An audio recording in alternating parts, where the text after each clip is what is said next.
What is up, guys? My name is Pocketcraft and welcome back to the channel. In today's video, I'm going to share with you the top 10 best Cobblemon side mods and add-ons. And I'll even include a mod pack in the description below because many of you have asked about that, so you can download these mods directly. I'll be saving the best mods for last, so make sure to stick around to the end of this video, and if you find it helpful at all, please hit that subscribe button. We're really pushing to 10k subscribers, and we'd love to have you as part of the team. Now for our first mod, we have the Cobblemon Show Held Items mod. This is one of my favorite mods of all time because if you give your Pokemon an item, they will hold it. So with a Master Ball or something, it looks kind of lame, but if you give your Pokemon a diamond sword or sunglasses, it makes it look way more cool and immersive. Or even if you're using a battle item like leftovers, then you can actually see them holding that item during battle, which I think is so much fun. And I think I forgot to mention it, but all of these mods are for Cobblemon 1.6. Most of them will work on older versions and hopefully newer versions as they come out, but as of time of recording, these are all for Cobblemon 1.6. And download links for the mod pack and individual mods will be in the description. This next mod solves so many problems. Have you ever been wandering out throughout your world far away from a PC and realized you needed a different Pokemon, and that you'd either have to farm for materials or go all the way back to your base to change your Pokemon out? Well, this mod, the Cobblemon Box Link Mod, solves all of those issues.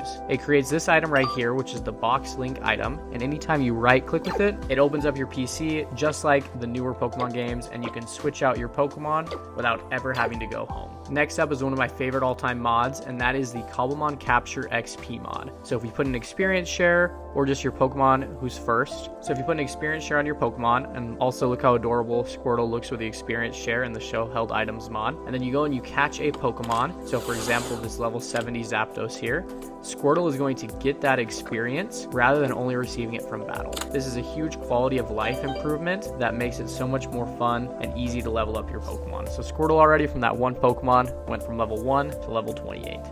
Now, you may not always be catching level 70 Pokemon, but just having that bonus of leveling up whenever you catch a Pokemon makes the game way more fun for me. This next mod is one of the more stressful ones, but definitely makes the game more immersive. And that is the Cobblemon Flight or Flight mod. So with this enabled, when I go into survival mode, if I come up against a Pokemon here, it will attack me and can actually kill me. And then I can send out my Pokemon to defend me and protect me from dying. This gives the game a very Legends Arceus feel, and while it does make it more stressful, it can definitely make for a more fun playthrough. Now, if you have a sharp eye, you may have already noticed this next one, and that is the Cobblemon Interface Mod. Now, technically, this is a resource pack, and so you want to make sure you have this enabled in the resource pack folder. Now, this is by far one of my most favorite mods. As you can tell, if you look down at my hotbar, it makes all of it look more Pokemon styled, kind of like typical 3DS style. It reminds me of Pokemon Black, White, Platinum. It also has some other really cool features. I don't know if you can hear or not, but it makes things sound like the Pokemon game when you click on things. So I may have to leave my music out here for a minute just so you can hear this. Well, that's a lot of fun. Not only that, on the main page here, before you open your world, it adds this incredible backdrop that looks so beautiful and definitely makes playing the game just feel a lot more immersive. Coming up next, we have the Cobblenav Mod. This one is so much fun. It adds the Pokenav item, which basically allows you to figure out which Pokemon spawn near you at any time. So this is a ton of fun because this is going to be really useful with some of the mods we're showing later on. If you're playing in creative or you have cheats enabled, then you can just do the check spawn command to see what kind of Pokemon are spawning where you are, which is really useful for catching rare Pokemon. But unfortunately, if you don't have that, then you can just use the Pokenav here and we can check and see exactly what Pokemon are here. What I love most is you can do this apply bucket chance, because one of the annoying things about Cobblemon spawns is they have rare, common, ultra rare buckets. And so if you see here, it looks like this Pachirisu, even though we can't tell that it's Pachirisu since we haven't caught it yet. It says that has a 35% chance of spawning, but that's just within its bucket. If we then apply the bucket chance, the actual chance of this Pokemon spawning is 1.8%. This makes it a lot easier to hunt Pokemon. Then we know what we're really looking for. So when we come to our ultra rare Pokemon here, we see that Tapu Koko actually has a 0.01% chance of spawning rather than the 1.93 that it's telling us that it has. And Cyndaquil here, rather than 11.56, the actual chance of it spawning is 0.02.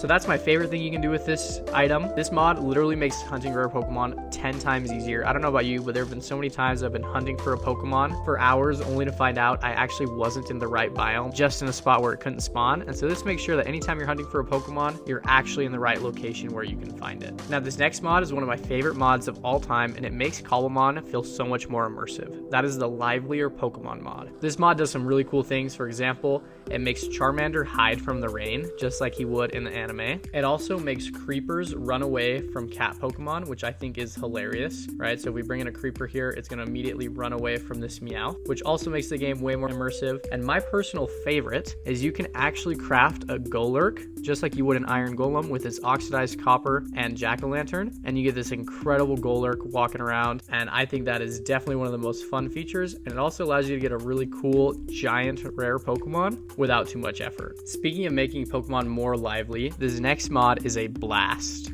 Literally, the CobbleBoom Mod makes it so that every single time you use an explosion move like self-destruct or explosion, there is an actual explosion in Minecraft. Now, this can be really annoying around your base, so be careful about implementing this, but it can make for some really funny playthroughs, and it definitely makes the game more immersive. It's also a great way to clear some land really quickly if you want. Just catch a couple Voltorb and you can destroy land really fast without crafting TNT. This next mod, called Cobblebreeding, allows you to breed in Cobblemon. If you put two Pokemon that are breeding compatible, so example, Pokemon of the same type that are different gender or the same egg group, or any Pokemon with Ditto, they will have the chance to actually hatch an egg, and it will appear here in the back of the pasture block. Breeding is one of the most fun features in all of Cobblemon, and so I'm so glad they're including it, and hopefully Vanilla Cobblemon will add it soon. What's great is you can also use typical breeding mechanics with IVs like the Destiny Knot to breed perfect IV Pokemon in the game. And you can also do the Masuda method for easier shinies. Now, it will take some time to make an egg, but if you wait around for long enough, then you can just right click it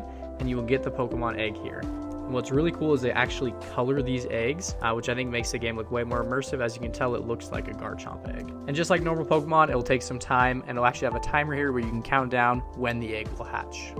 And now, last but not least, the mod you guys have all been waiting for, the best mod right now in Cobblemon 1.6, and in this mod pack is the Mystic Mons mod. This mod is technically a resource pack and a data pack, so you'll have to add it in both folders, which means if you're downloading the mod pack, you may have to download this individually, but the link will be down below. Same with the Cobblemon interface, you may have to download that separately as well. This mod is incredible, and it adds a ton of different legendary Pokemon to the game. I've used multiple mods before to add legendary Pokemon, but I think this is hands down the best one I've encountered so far that adds the most legendaries with the least amount of bugs. That's why if I check the ultra rare spawns right here, you can see that Tapu Bulu, Tapu Lele, Magarnia, and the other Tapus can all spawn in this area. Now, if I go to a different biome, a different legendary Pokemon can spawn. And the cool thing about this mod is they even let you enter the config files and change the spawn rates for Pokemon if you want to create a special story mode where when you get to the end, it's really common for Necrozma or Rayquaza or some Pokemon to spawn. If you have more questions about this mod, I actually have a dedicated video that you can check out right here to the side about how to use this mod, or you can check out this other video about the top 50 tips and tricks for Cobblemon. Thank you and have a great day.